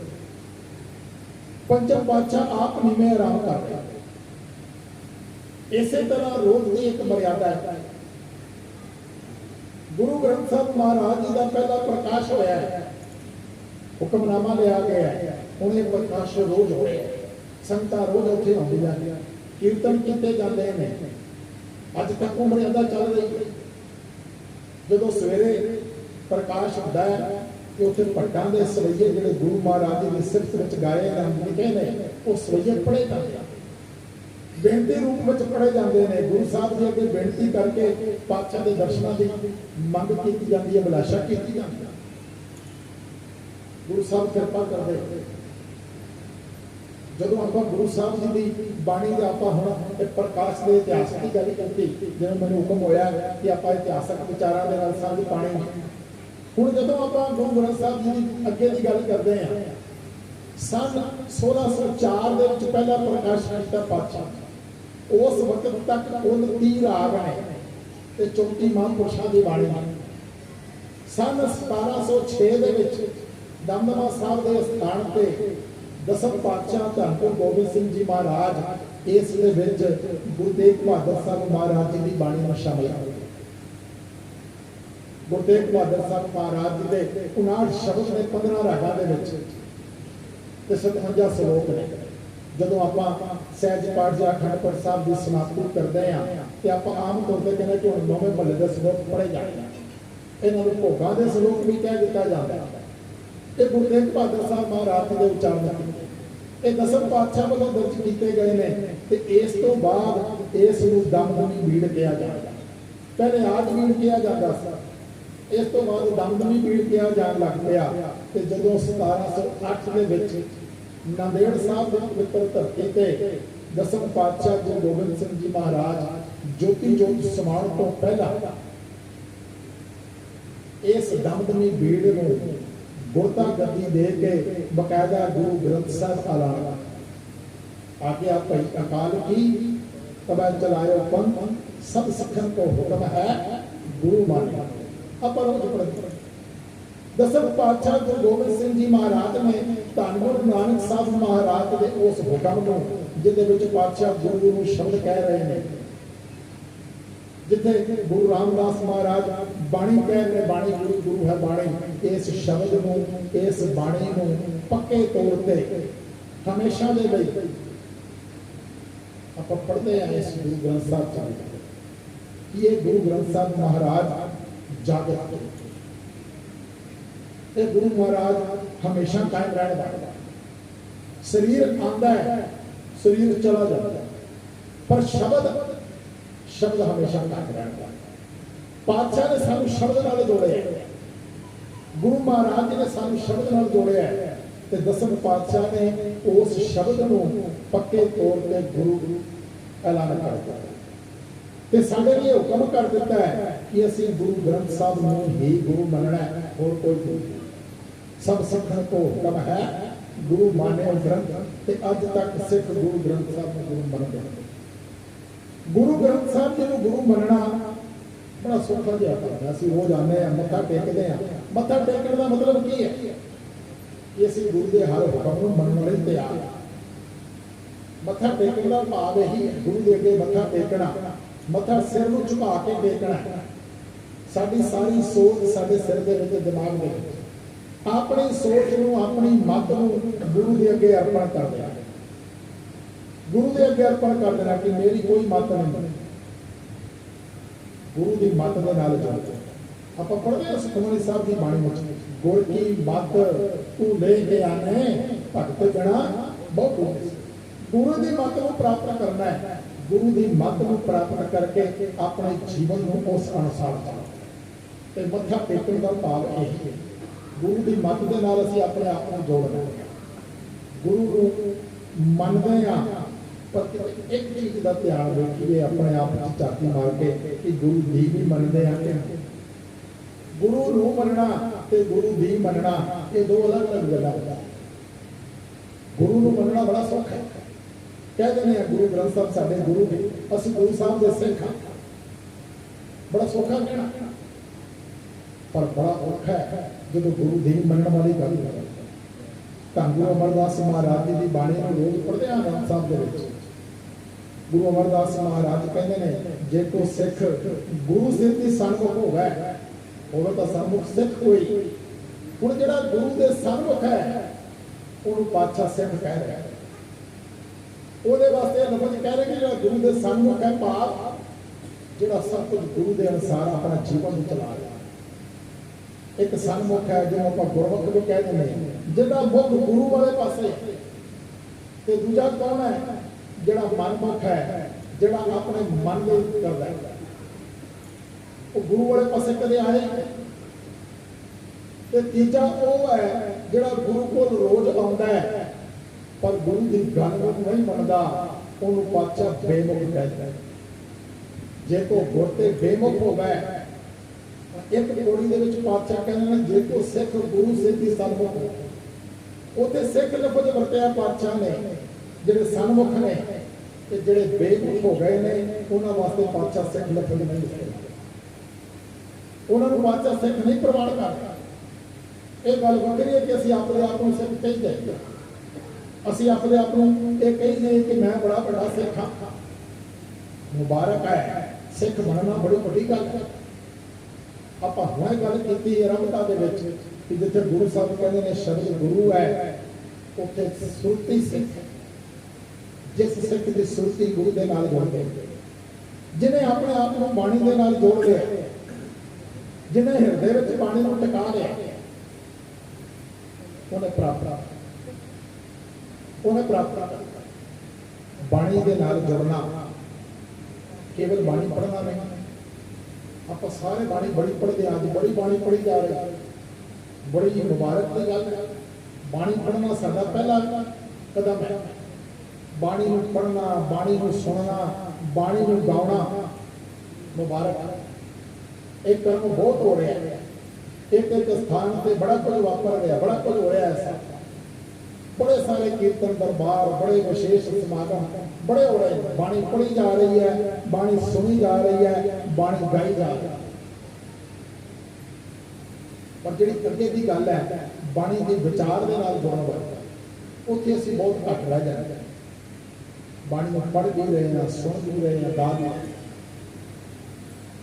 कोई गावे, को सुने, कोई करे विचार, को उपदेश है, को दृढ़ है, इसका पातशाह कहते कोई बाणी पढ़ रहे हैं, कोई गा रहे हैं, ਹੁਣ ਇੱਥੇ ਭੈਣਾਂ ਬੈਠ ਕੇ ਕੀਰਤਨ ਕਰ ਰਹੀਆਂ ਸੀ, ਉਹ ਬਾਣੀ ਗਾ ਰਹੀਆਂ ਸੀ, ਆਪਾਂ ਵੀ ਨਾਲ ਗਾ ਰਹੇ ਸੀ। ਬਾਣੀ ਪੜ੍ਹ ਰਹੀਆਂ ਨੇ, ਬਾਣੀ ਗਾ ਰਹੀਆਂ, ਪੜ੍ਹੀ ਜਾ ਰਹੀ ਹੈ, ਗਾਈ ਜਾ ਰਹੀ ਹੈ। ਕੋਈ ਪੜ੍ਹ ਰਿਹਾ, ਕੋਈ ਗਾ ਰਿਹਾ, ਕੋਈ ਸੁਣ ਰਿਹਾ। ਕੋਈ ਕਰੇ ਵਿਚਾਰ, ਕੋਈ ਇਸ ਤੋਂ ਇੱਕ ਕਦਮ ਅੱਗੇ ਵੱਧ ਕੇ ਵਿਚਾਰ ਨਾਲ ਜੁੜ ਜਾਂਦਾ। ਮੁਬਾਰਕ ਹੋ ਤੁਸੀਂ ਬਾਣੀ ਦੇ ਵਿਚਾਰ ਨਾਲ ਜੁੜ ਰਹੇ ਹੋ। ਬਾਣੀ ਦੇ ਵਿਚਾਰ ਇਤਿਹਾਸਕ ਵਿਚਾਰਾਂ ਦੇ ਨਾਲ ਆਪਣੀ ਸਾਂਝ ਪੈ ਰਹੀ ਹੈ। ਪਾਤਸ਼ਾਹ ਕਹਿੰਦੇ ਨੇ ਜਿਹੜਾ ਵਿਚਾਰ ਦੇ ਨਾਲ ਜੁੜਦਾ ਹੈ ਉਹ ਮੁਬਾਰਕ ਹੈ। ਪਰ ਇੱਥੇ ਵੀ ਆਪਾਂ ਇੱਕ ਗੱਲ ਹੋਰ ਸਮਝਣੀ ਕਿ ਹਰ ਵਿਅਕਤੀ ਵਿਚਾਰ ਨਾਲ ਜੁੜ ਨਹੀਂ ਸਕਦਾ। ਇਹਦੇ ਬਾਰੇ ਵੀ ਸਾਨੂੰ ਬਾਣੀ ਵਿੱਚੋਂ ਪਾਤਸ਼ਾਹ ਪ੍ਰਮਾਣ ਦਿੰਦੇ ਨੇ। ਪਾਤਸ਼ਾਹ ਕਹਿੰਦੇ ਨੇ ਬਾਣੀ ਬਿਰਲੋ ਵਿਚਾਰ ਸੀ ਜੇ ਕੋਈ ਗੁਰਮੁਖ, ਜਿਹੜਾ ਬਾਣੀ ਦੇ ਵਿਚਾਰ ਨਾਲ ਜੁੜੇਗਾ ਤਾਂ ਬਿਰਲਾ ਹੀ ਹੋਵੇਗਾ। ਜਿਹੜਾ ਵਿਚਾਰ ਦੇ ਨਾਲ ਜੁੜ ਕੇ ਆਪਣੇ ਜੀਵਨ ਬਿਰਲਾ। ਕੋਈ ਗਾਵੇ, ਕੋਈ ਸੁਣੇ, ਕੋਈ ਕਰੇ ਵਿਚਾਰ, ਉਹ ਉਪਦੇਸ਼ ਹੈ। ਹੁਣ ਇਸ ਤੋਂ ਅੱਗੇ ਵਾਲੀ ਗੱਲ ਕੋਈ ਮੇਰੇ ਵਰਗੇ ਇੱਥੇ ਬੈਠ ਕੇ ਆ ਕੇ ਉਪਦੇਸ਼ ਦੇਈ ਜਾ ਰਿਹਾ। ਬੜੇ ਐਸੇ ਸਾਡੇ ਵੀਰ ਜਿਨ੍ਹਾਂ ਨੂੰ ਪਾਤਸ਼ਾਹ ਨੇ ਸੇਵਾ ਬਖਸ਼ੀ ਹੈ। ਇਸ ਤੋਂ ਅੱਗੇ ਦੀ ਗੱਲ ਪਾਤਸ਼ਾਹ ਕਹਿੰਦੇ ਨੇ ਕੋ ਦ੍ਰਿੜ ਹੈ ਜਿਸ ਨੇ ਆਪਣੇ ਹਿਰਦੇ ਵਿੱਚ ਬਾਣੀ ਨੂੰ ਦ੍ਰਿੜ ਕਰ ਲਿਆ, ਪੱਕਾ ਕਰ ਲਿਆ, ਇਸ ਦਾ ਹੋਏਗਾ ਉਧਾਰ ਉਸੇ ਦਾ ਹੋਣਾ ਜਿਸ ਨੇ ਆਪਣੇ ਆਪ ਦੇ ਅੰਦਰ ਦ੍ਰਿੜ ਕਰ ਲਿਆ। ਕੋਈ ਪੜ੍ਹ ਰਿਹਾ ਹੈ, ਕੋਈ ਗਾ ਰਿਹਾ ਹੈ, ਕੋਈ ਸੁਣ ਰਿਹਾ ਹੈ, ਕੋਈ ਵਿਚਾਰ ਕਰ ਰਿਹਾ ਹੈ, ਕੋਈ ਮੇਰੇ ਵਰਗਾ ਉਪਦੇਸ਼ ਕਰੀ ਜਾ ਰਿਹਾ ਹੈ। ਪਰ ਜਿਸ ਨੇ ਹਿਰਦੇ ਵਿੱਚ ਦ੍ਰਿੜ ਕਰ ਲਿਆ, ਪੱਕਾ ਕਰ ਲਿਆ, ਉਧਾਰ ਉਸੇ ਦਾ। ਇਹ ਬਾਣੀ ਸਾਨੂੰ ਗੁਰੂ ਸਾਹਿਬ ਨੇ ਦਿੱਤੀ। ਆਪਾਂ ਆਰੰਭਤਾ ਵਿੱਚ ਗੱਲ ਕੀਤੀ ਕਿ ਪਾਤਸ਼ਾਹ ਨੇ ਸਾਨੂੰ ਕਿਸੇ ਸਰੀਰ ਨਾਲ ਨਹੀਂ ਜੋੜਿਆ। ਪਾਤਸ਼ਾਹ ਨੇ ਸਾਨੂੰ ਸ਼ਬਦ ਨਾਲ, ਬਾਣੀ ਨਾਲ ਜੋੜਿਆ। ਇਹ ਰਸਤਾ ਦਿੱਤਾ ਪਾਤਸ਼ਾਹ ਨੇ। ਪਾਤਸ਼ਾਹ ਨੇ ਅਕਾਲ ਪੁਰਖ ਨਾਲ ਜੁੜਨ ਦਾ ਉਪਦੇਸ਼ ਦਿੱਤਾ ਹੈ। ਰੋਜ਼ ਸ਼ਾਮ ਨੂੰ ਆਪਾਂ ਰਹਿਰਾਸ ਸਾਹਿਬ ਦੀ ਬਾਣੀ ਵਿੱਚ ਪੜ੍ਹਦੇ ਹਾਂ, ਭਈ ਪ੍ਰਾਪਤ ਮਨੁੱਖ ਦੇ ਹੋਇਆ ਗੋਬਿੰਦ ਮਿਲਣ ਕੀ ਇਹ ਕਿਹੜੀ ਵਰੀਆ, ਕਿ ਇਹ ਜਿਹੜੀ ਮਨੁੱਖਾ ਦੇਹ ਮਿਲੀ ਹੈ, ਇਹ ਜਿਹੜਾ ਮਨੁੱਖਾ ਸਰੀਰ ਮਿਲਿਆ ਹੈ, ਇਸ ਵਾਸਤੇ ਭਈ ਪ੍ਰਾਪਤ, ਇਸ ਵਾਸਤੇ ਪ੍ਰਾਪਤ ਹੋਇਆ। ਇਹ ਇਸ ਵਾਸਤੇ ਪ੍ਰਾਪਤ ਹੋਇਆ ਕਿ ਗੋਬਿੰਦ ਮਿਲਣ ਕੀ ਇਹ ਤੇਰੀ ਵਰੀਆ, ਉਸ ਪਰਮਾਤਮਾ ਨੂੰ ਮਿਲਣ ਦੀ ਤੇਰੀ ਵਾਰੀ। 84 ਲੱਖ ਜੂਨਾਂ ਮੰਨੀਆਂ ਜਾਂਦੀਆਂ ਨੇ ਧਰਮ ਦੀ ਦੁਨੀਆ ਵਿੱਚ, ਤੇ 84 ਲੱਖ ਜੂਨਾਂ ਵਿੱਚੋਂ ਕੇਵਲ ਇੱਕੋ ਇੱਕ ਜਨਮ, ਮਨੁੱਖ ਜਨਮ ਐਸਾ ਜਿਸ ਜਨਮ ਦੇ ਵਿੱਚ ਮਨੁੱਖ ਪਰਮਾਤਮਾ ਦੇ ਨਾਲ ਸਾਂਝ ਪਾ ਸਕਦਾ, ਹੋਰ ਕਿਸੇ ਜਨਮ ਦੇ ਵਿੱਚ ਨਹੀਂ। ਉਹਦਾ ਕਾਰਨ ਕਿਉਂਕਿ ਕੇਵਲ ਇਸੇ ਜਨਮ ਵਿੱਚ ਮਨੁੱਖ ਨਾਮ ਜਪਦਾ। ਬਾਕੀ ਜੋ ਪਸ਼ੂ ਪੰਛੀ ਕਰਦੇ ਨੇ ਉਹ ਅਸੀਂ ਕਰਦੇ ਨੇ, ਉਹ ਖਾਂਦੇ ਪੀਂਦੇ ਨੇ, ਸੋ ਜਾਂਦੇ ਨੇ, ਆਰਾਮ ਕਰਦੇ ਨੇ, ਦਿਨ ਨੂੰ ਫਿਰ ਉੱਠ ਪੈਂਦੇ ਨੇ, ਉਹ ਸਭ ਕੁਝ ਅਸੀਂ ਕਰ ਰਹੇ ਹਾਂ। ਉਹ ਆਪਣਾ ਪਰਿਵਾਰ ਬਣਾ ਰਹੇ ਨੇ, ਅਸੀਂ ਵੀ ਬਣਾ ਰਹੇ ਹਾਂ। ਸਭ ਕੁਝ ਉਹ ਕਰ ਰਹੇ ਨੇ, ਅਸੀਂ ਕਰ ਰਹੇ ਹਾਂ। ਇੱਕ ਫਰਕ ਹੈ, ਉਹ ਨਾਮ ਨਹੀਂ ਜਪ ਸਕਦੇ, ਅਸੀਂ ਨਾਮ ਜਪ। ਤੇ ਇਸੇ ਨਾਮ ਜਪਣ ਕਰਕੇ ਪਾਤਸ਼ਾਹ ਕਹਿੰਦੇ ਨੇ ਇਸ ਜਨਮ ਦੇ ਵਿੱਚ ਨਾਮ ਜਪ ਕੇ ਉਸ ਪਰਮਾਤਮਾ ਦੀ ਪ੍ਰਾਪਤੀ ਕੀਤੀ ਜਾ ਸਕਦੀ। ਇਹ ਜਨਮ ਮਿਲੇ ਉਸੇ ਵਾਸਤੇ, ਇਹ ਜਨਮ ਮਿਲੇ ਉਸ ਵਾਸਤੇ। ਪਾਤਸ਼ਾਹ ਕਹਿੰਦੇ ਨੇ ਭਈ ਪ੍ਰਾਪਤ ਮਨੁੱਖ ਦੇ ਹੋਇਆ ਗੋਬਿੰਦ ਮਿਲਣ ਕੀ ਇਹ ਤੇਰੀ ਬਰੀਆ। ਤੇ ਅੱਗੇ ਪਾਤਸ਼ਾਹ ਸਾਨੂੰ ਰਸਤਾ ਵੀ ਦੇ ਰਹੇ, ਅਵਨ ਕਾਜ ਤੇਰੇ ਕਿਤੈ ਨਾ ਕਾਮ ਮਿਲ ਸਾਧ ਸੰਗਤ ਭਜ ਕੇ। ਪਾਤਸ਼ਾਹ ਕਹਿੰਦੇ ਨੇ ਤੂੰ ਹੋਰ ਬੜੇ ਕਰਮ ਕਰ ਰਿਹਾ ਹੈ, ਬੜੇ ਧਰਮ ਦੇ ਕੰਮ ਸਮਝ ਕੇ ਕੀਤੇ ਜਾ ਰਹੇ ਨੇ। ਕੋਈ ਵਰਤ ਰੱਖਦਾ ਪਿਆ, ਕੋਈ ਗਿਣਤੀਆਂ ਦੇ ਚੱਕਰ ਚ ਪਿਆ, ਕੋਈ ਪਤਾ ਨਹੀਂ ਕਿਹੜੇ ਕਿਹੜੇ ਕਰਮ। ਪਾਤਸ਼ਾਹ ਕਹਿੰਦੇ ਨੇ ਅਵਰ ਕਾਜ ਕਰੇ ਕਿਤੇ ਨਾ ਕਾਮ, ਇਹ ਤੇਰੇ ਜਿਹੜੇ ਕੰਮ ਨੇ ਇਹ ਤੇਰੇ ਕਿਸੇ ਕਾਰਜ ਵਿੱਚ ਨਹੀਂ ਦਿੱਤੇ ਆਉਣੇ। ਕਰਨਾ ਕੀ ਹੈ ਪਾਤਸ਼ਾਹ? ਫਿਰ ਮਿਲ ਸਾਧ ਸੰਗਤ ਭਜ ਕੇ, ਸੰਗਤ ਵਿੱਚ ਮਿਲ ਕੇ ਬੈਠ ਉਸ ਪਰਮਾਤਮਾ ਦੇ ਨਾਮ ਨੂੰ ਜਪ, ਉਸ ਪਰਮਾਤਮਾ ਦੇ ਨਾਮ ਨਾਲ ਸਾਂਝ ਪਾ, ਉਹਨੂੰ ਆਪਣੇ ਹਿਰਦੇ ਵਿੱਚ ਵਸਾ, ਉਹਨੂੰ ਆਪਣੇ ਹਿਰਦੇ ਵਿੱਚ ਵਸਾ ਕੇ ਆਪਣੇ ਜੀਵਨ ਨੂੰ ਸਫਲ ਕਰਦਾ ਹੈ। ਹੁਣ ਆਪਾਂ ਪਹਿਲੇ ਜਿਹੜੀ ਗੱਲ ਕੀਤੀ, ਉਹ ਦ੍ਰਿੜ ਹੈ ਜਿਸ ਨੇ ਦ੍ਰਿੜ ਕਰ ਲਿਆ, ਜਿਹਨੇ ਹਿਰਦੇ ਵਿੱਚ ਵਸਾ ਲਿਆ। ਜਦੋਂ ਆਪਾਂ ਹੁਣੇ ਗੱਲ ਕਰ ਰਹੇ ਗੁਰੂ ਤੇਗ ਬਹਾਦਰ ਸਾਹਿਬ ਮਹਾਰਾਜ ਜੀ ਦੇ ਸ਼ਲੋਕਾਂ ਦੀ, ਪਿਛਲੇ ਸਾਲ ਹੀ ਆਪਾਂ ਗੁਰੂ ਤੇਗ ਬਹਾਦਰ ਸਾਹਿਬ ਮਹਾਰਾਜ ਜੀ ਦਾ 400 ਸਾਲਾ ਪ੍ਰਕਾਸ਼ ਪੁਰਬ ਮਨਾਇਆ। ਪਾਤਸ਼ਾਹ ਦੀ ਬਾਣੀ ਦੀਆਂ ਬੜੀਆਂ ਵਿਚਾਰਾਂ ਹੋਈਆਂ ਨੇ ਉਹਨਾਂ ਸਮਿਆਂ ਦੇ ਵਿੱਚ। ਆਪਾਂ ਹੁਣੇ ਕਹਿ ਰਹੇ ਕਿ ਪਾਤਸ਼ਾਹ ਦੇ 57 ਸ਼ਲੋਕ ਨੇ। ਜਦੋਂ ਆਪਾਂ ਪਹਿਲੇ ਸ਼ਲੋਕ ਨੂੰ ਪੜ੍ਹਦੇ ਆ ਤੇ ਪਹਿਲੇ ਸ਼ਲੋਕ ਚ ਪਾਤਸ਼ਾਹ ਕਹਿੰਦੇ ਨੇ ਗੁਣ ਗੋਬਿੰਦ ਗਾਇਓ ਨਹੀਂ ਜਨਮ ਆਕਾਰ ਫਕੀਰ। ਜਿਹਨੇ ਪਰਮਾਤਮਾ ਦੇ ਗੁਣਾਂ ਨੂੰ ਨਹੀਂ ਗਾਇਆ, ਉਹਨੇ ਆਪਣਾ ਜਨਮ ਵਿਅਰਥ ਕਰਵਾ ਲਿਆ। ਤੇ ਜਦੋਂ ਆਪਾਂ ਸ਼ਲੋਕ ਪੜ੍ਹਦੇ ਪੜ੍ਹਦੇ ਆਖਰੀ ਸ਼ਲੋਕ ਤੱਕ ਆਉਂਦੇ ਆ ਤੇ ਪਾਤਸ਼ਾਹ ਕਹਿੰਦੇ ਨੇ ਰਾਮ ਨਾਮ ਕੋ ਮੈਂ ਗਹਿਓ ਜਾਂ ਕੈ ਸੰਗ ਨਹੀਂ ਹੋਏ। ਗਹਿਓ ਇੱਥੇ ਗਹਿਓ ਨਹੀਂ, ਗਹਿਓ ਹਾਹੇ ਦੇ ਨਾਲ। ਗਹਿਓ ਦਾ ਮਤਲਬ ਹੈ ਗ੍ਰਹਿਣ ਕਰ ਲੈਣਾ, ਪਕੜ ਲੈਣਾ। ਜਿਸ ਨੇ ਪਰਮਾਤਮਾ ਦੇ ਨਾਮ ਨੂੰ ਉਰ ਮੈਂ ਗਏ, ਉਰ ਦਾ ਮਤਲਬ ਹੈ ਹਿਰਦਾ, ਆਪਣੇ ਹਿਰਦੇ ਵਿੱਚ ਗ੍ਰਹਿਣ ਕਰ ਲਿਆ, ਉਹ ਦ੍ਰਿੜ ਹੈ। ਜਿਸ ਨੇ ਦ੍ਰਿੜ ਕਰ ਜਾਂ ਕਿਆ ਸਾਹਮਣੇ ਕੋਈ ਉਹਦੇ ਬਰਾਬਰ ਕੋਈ ਨਹੀਂ, ਉਹਦੀ ਕੋਈ ਬਰਾਬਰੀ ਨਹੀਂ ਕਰ ਸਕਦਾ ਜਿਹਨੇ ਪਰਮਾਤਮਾ ਦੇ ਨਾਮ ਨੂੰ ਆਪਣੇ ਹਿਰਦੇ ਵਿੱਚ ਵਸਾ ਲਿਆ। ਇਹੀ ਸਾਨੂੰ ਗੁਰੂ ਸਾਹਿਬ ਨੇ ਉਪਦੇਸ਼ ਦਿੱਤਾ। ਪਾਤਸ਼ਾਹ ਕਹਿੰਦੇ ਨੇ ਕਿਸੇ ਸਰੀਰ ਨਾਲ ਸਾਂਝ ਨਹੀਂ ਪਾਉਣੀ। ਪਾਤਸ਼ਾਹ ਕਹਿੰਦੇ ਨੇ ਮੇਰੇ ਸਰੀਰ ਨਾਲ ਵੀ ਸਾਂਝ ਨਹੀਂ ਪਾਣੀ। ਗੁਰੂ ਨਾਨਕ ਸਾਹਿਬ ਮਹਾਰਾਜ ਕਹਿੰਦੇ ਸਾਂਝ ਪਾਣੀ ਹੈ ਤੇ ਸ਼ਬਦ ਨਾਲ ਪਾਣੀ ਹੈ, ਬਾਣੀ ਨਾਲ ਪਾਣੀ ਹੈ, ਸਰੀਰ ਨਾਲ ਸਾਂਝ ਨਹੀਂ। ਸਰੀਰ ਨਾਲ ਸਾਂਝ ਪਾਵਾਂਗੇ, ਜਿਸ ਵੀ ਸਰੀਰ ਨਾਲ ਸਾਂਝ ਪਾਵਾਂਗੇ ਉਸ ਸਰੀਰ ਨੇ ਆਖਰ ਇੱਕ ਦਿਨ ਚਲਾ ਹੀ ਜਾਣਾ, ਕਿਉਂਕਿ ਜੁੜ ਵੀ ਆਇਆ ਹੈ। ਉਹਨੇ ਜਾਣੇ ਜਾਣਾ ਜੋ ਉਪਜਿਓ ਸੋ ਗੁਣ ਸਕਦਾ, ਉਹ ਤਾਂ ਜਾਏਗਾ ਹੀ ਜਾਏਗਾ।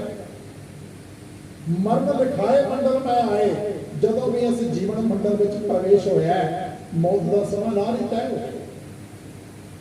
ਜਾਣੇ ਜਾਣਾ ਜਿਹੜਾ ਪ੍ਰਾਣੀ ਇੱਥੇ ਜਨਮ ਲੈ ਕੇ ਆਇਆ, तो जो शरीर नाल जुड़ांगे वो शरीर चला जाएगा, फिर उस शरीर की तस्वीर के नाल बैठे रहेंगे, मूर्ति बना के बैठ जाएंगे। पर जब शब्द नाल जुड़ांगे तो फिर पक्के तौर फिर आप इस शब्द को हमेशा दे लिए अपने हृदय में वसा के अपने जीवन को सफल करता। शब्द के नाल जुड़ना है, शब्द नाल साझ पाना, यही सानू गुरु साहब ने उपदेश दिता।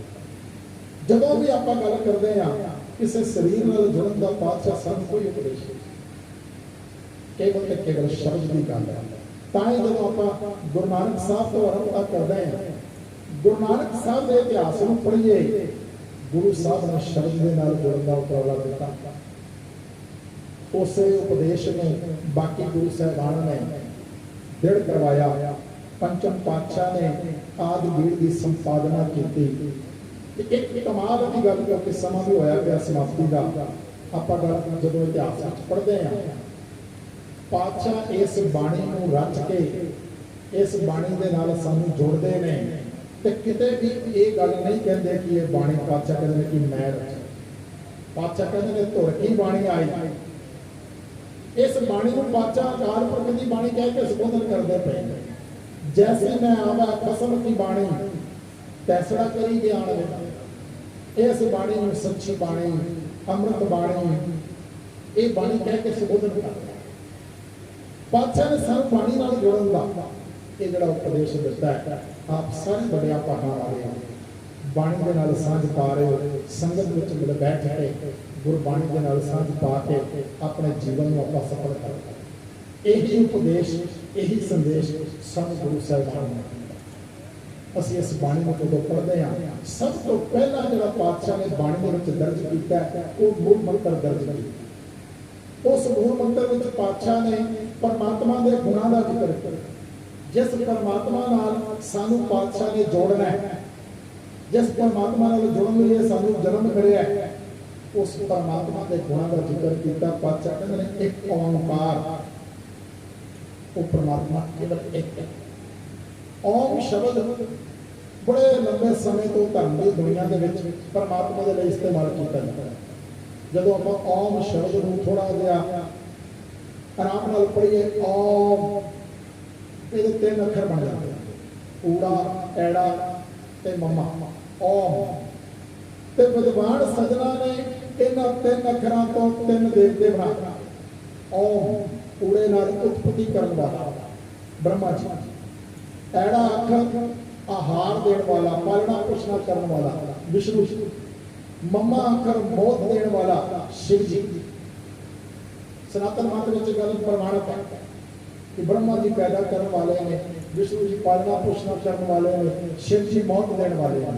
पर पातशाह ने इस ओम को पहले एका लगा दिया। एका भी वो वाला जो गिनती का जिसका कोई और दूजा अर्थ ही नहीं है कि परमात्मा केवल एक है, वो सब एक तरह से व्यापक है। वही पैदा करने वाला है, वही पालना पोषण करने वाला है, वही मौत देने वाला है। कोई वखरा नहीं। पातशाह ने भुलेखा दूर कर दिया। इस एक ओंकार दे राਹੀਂ साडा भुलेखा दूर कर दिता कि वो परमात्मा एक है, सब दे विच एक रस व्यापक है, हमेशा ਲਈ सब दे विच ਆਪਾਂ ਸਾਰਿਆਂ ਦੇ ਵਿੱਚ परमात्मा मौजूद है। रोज रात ਨੂੰ ਜਿਹੜੇ ਤੁਹਾਡੇ ਵਿੱਚੋਂ ਸੋਹਿਲਾ ਸਾਹਿਬ ਦੀ ਬਾਣੀ ਪੜ੍ਹਦੇ ਨੇ, ਆਪਾਂ ਸਾਰੇ ਪੜ੍ਹਦੇ ਆ, ਸਭ ਦਾ ਜੋਤ ਜੋਤ ਹੈ सोए तिस दा चानण सब ਦਾ ਚਾਨਣ ਹੋਏ। ਸਾਡੇ ਸਾਰਿਆਂ ਦੇ ਵਿੱਚ ਉਸ ਦੀ ਜੋਤ ਹੈ, ਉਹਦੇ ਤੋਂ ਹੀ ਸਾਨੂੰ ਸਾਰਾ ਪ੍ਰਕਾਸ਼ ਮਿਲਦਾ, ਚਾਨਣ ਮਿਲਦਾ ਹੈ। पर पता किवें लगे? पता लगता गुर साखी जोत प्रगट होए गुरु की सिक्ख्या। जब गुरु की सिक्ख्या के नाल जुड़ांगे तो इस जोत बारे पता लगेगा। जब गुरु की सिक्ख्या नाल सांझ पावांगे तो इस जोत बारे सानू पता लगेगा। साडे अंदर पई जोत बारे सानू नहीं पता लगता। सो आओ गुरु ग्रंथ साहिब महाराज का प्रकाश पुरब मना रहे हैं। गुरु महाराज अगे ये बेनती ये जोड़नी करिए कि सच्चे पातशाह साडे ते भी कृपा करो, सानू भी ये जाच आ जाए कि असीं आप जी दे नाम नूं अपने हिरदे विच दृढ़ कर सकीए, आप जी दे नाम नूं हिरदे विच टिका सकीए, राम नाम और मैं गए टिका सकीए, ग्रहण कर सकीए।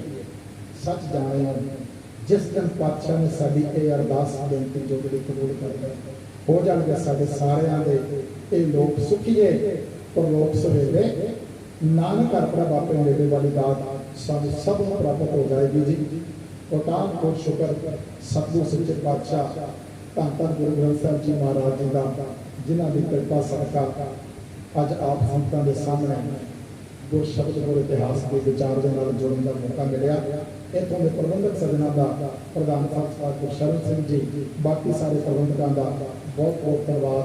विशेष तौर पर मेरे छोटे वीर दविंदर पाल सिंह जी जो आप बहुत बड़े गुरबाणी के विद्वान ने, उन्होंने इतने संगतां के दर्शन करने का मौका बख्शिया, उन्होंने भी धन्यवाद।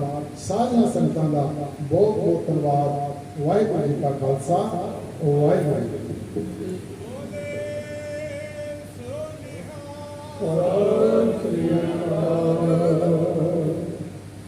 वाहिगुरू जी का खालसा वाहिगुरू जी की फतेह।